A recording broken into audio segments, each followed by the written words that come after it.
Hi అండి, welcome to my channel Sravani spicy kitchen. నేను మీ శ్రావణి. ఇవాళ అయితే మీకోసం అయితే ఒక మంచి రెసిపీ చూపించబోతున్నానండి. మెంతికూరతో పరాటా. దీన్ని ఫెనుగ్రిక్ లీవ్స్ అని కూడా అంటారు. హెల్త్ బెనిఫిట్స్ అయితే చాలా ఉన్నాయి. అబ్బా, మెంతికూరతో పరాటా ఏంటండి అని అనుకునే వాళ్ళు ఇది ఖచ్చితంగా ట్రై చేయండి. ఆ అపోహ ఏమీ లేకుండా మంచిగా టేస్టీగా ఎలా చేసుకోవాలో చూసేద్దాం. అలానే మంచి హెల్త్ బెనిఫిట్స్ కూడా ఉన్నాయి. ఇందులో ఫైబర్ కంటెంట్ అనేది ఎక్కువగా ఉండడం వల్ల డైజెషన్కి బాగా యూజ్ అవుతుంది. అలానే బ్లడ్ షుగర్ని కంట్రోల్ చేయడానికి, అలానే హెయిర్ డ్యామేజ్ ఉంటుంది కదా, దానికి కూడా మంచిగా యూజ్ అవుతుంది. సో ఇదైతే తప్పకుండా తినడానికి అయితే ట్రై చేయండి. ప్రాసెస్ కూడా కష్టమేమీ కాదు, చాలా సింపుల్గా అయితే అయిపోతుంది. ముందుగా అయితే ప్రాసెస్లోకి అయితే వెళ్ళిపోదాం. ముందుగా మెంతికూరని ఈ విధంగా మంచిగా ఒలిచి పెట్టుకొని వాష్ చేసేసుకొని పక్కన పెట్టేసుకోవాలి. తర్వాత అయితే ఒక మిక్సీ తీసుకొని కొద్దిగా అల్లం, పచ్చిమిర్చి, అలానే జీలకర్ర వేసుకొని ఈ విధంగా కచ్చపచ్చగా మిక్సీ పట్టేసుకొని అది కూడా పక్కన పెట్టేసుకున్నాక ఇప్పుడైతే స్టవ్ మీద కడాయి పెట్టేసుకొని ఆయిల్ అయితే వేసేసుకోవాలి. ఆయిల్ కాస్త హీట్ ఎక్కిన తర్వాత ఇందులోనే కొద్దిగా జీలకర్ర వేసుకొని చిరుపట్లాడాక మనం మిక్సీ పట్టుకున్న పచ్చిమిర్చి పేస్ట్ని కూడా ఇందులోకి అయితే వేసేసుకోవాలి. ఈ విధంగా వేసేసుకున్న తర్వాత మంటను మాత్రం లో ఫ్లేమ్లో పెట్టుకొని ముందుగా పచ్చిమిర్చి అనేది కాస్త పసరవాసన పోయేంత వరకు లో ఫ్లేమ్లో మంటను పెట్టుకొని ఫ్రై చేసుకోవాలి. ఈ విధంగా ఫ్రై అయ్యాక ఇందులోకైతే మనం వాష్ చేసి పెట్టుకున్న మెంతికూరని మంచిగా బాగా చాప్ చేసేసుకోవాలి. సన్నగా ఈ విధంగా చాప్ చేసుకొని వేసేసుకోవాలి. వేసుకున్న తర్వాత మంటను లో ఫ్లేమ్లోనే పెట్టుకొని ఇందులోని పసరవాసన పోయేంత వరకు కొద్దిగా సాల్ట్ వేసుకొని ఇందులోనే మంచిగా కలుపుతూ ఫ్రై చేసుకోవాలి.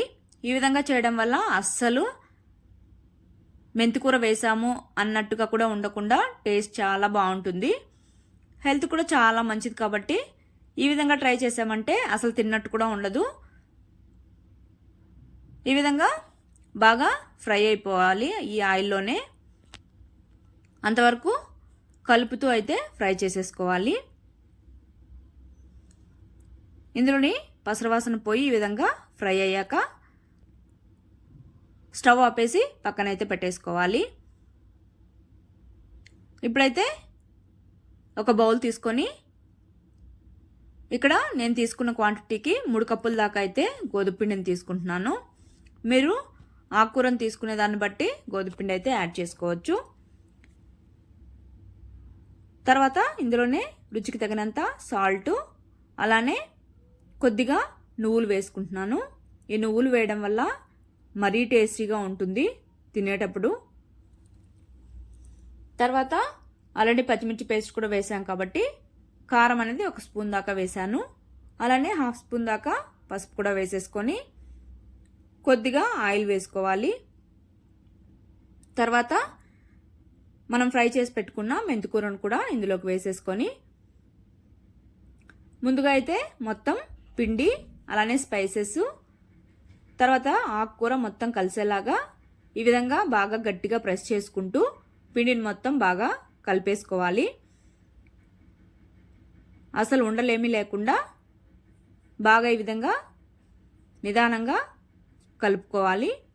మొత్తం బాగా పొడి పొడిగా అయిపోవాలి. అంతవరకు అయితే కలుపుకోవాలి. ఇక్కడ చూపిస్తున్నాను కదా, ఈ విధంగా పర్ఫెక్ట్గా అయితే మిక్స్ అయిపోయింది. తర్వాత కొద్దిగా అంటే మనం తీసుకున్న కప్పుతో 1/2 కప్పు దాకా శనగపిండిని తీసుకొని వేసుకున్నాక అది కూడా ఒకసారి మొత్తం బాగా మిక్స్ చేసేసుకోవాలి. లేదు అంటే మీరు ఒకేసారి అయినా వేసుకోవచ్చు. ఆయిల్ వేసాం కాబట్టి కాస్త ఉండలు కడుతుందని నేను ఈ విధంగా వేసాను.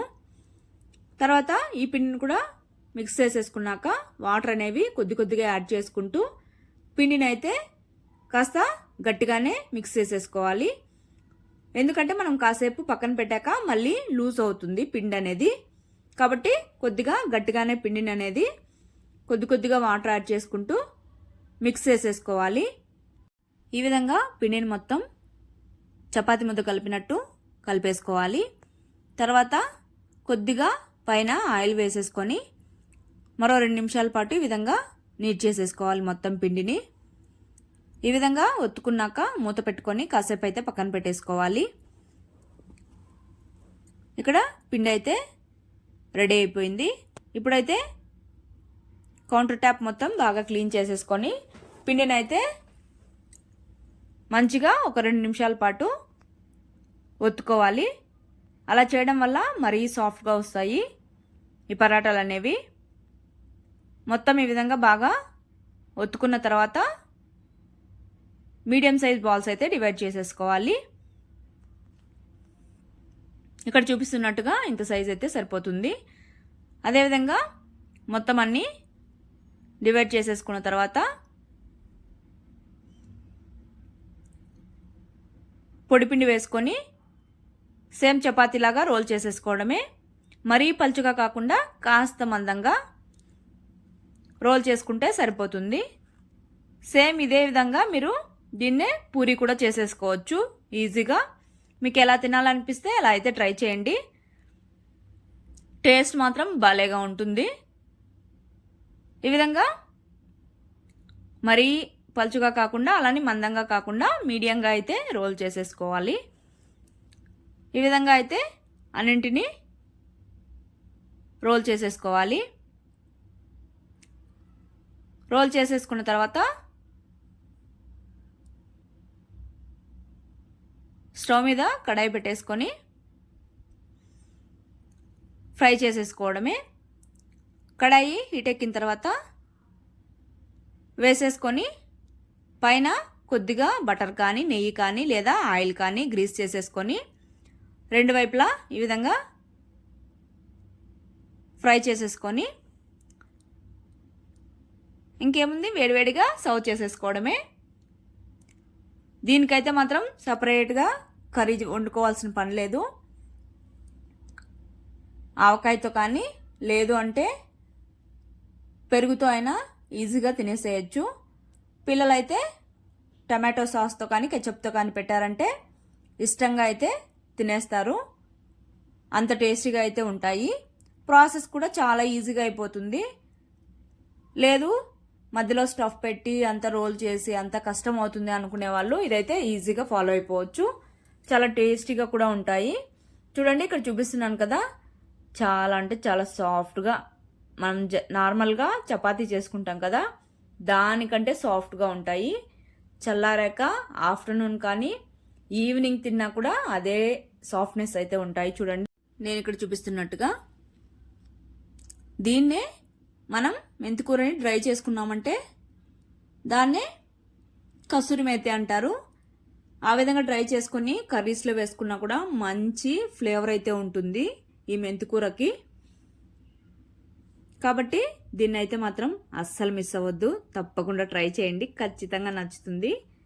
పిల్లలకు కూడా పెట్టడానికి ట్రై చేయండి, హెల్త్కి చాలా మంచిది కాబట్టి. సో తప్పకుండా ట్రై చేసి నచ్చినట్టయితే మాత్రం మన ఛానల్ని సబ్స్క్రైబ్ చేసుకోండి. బాయ్.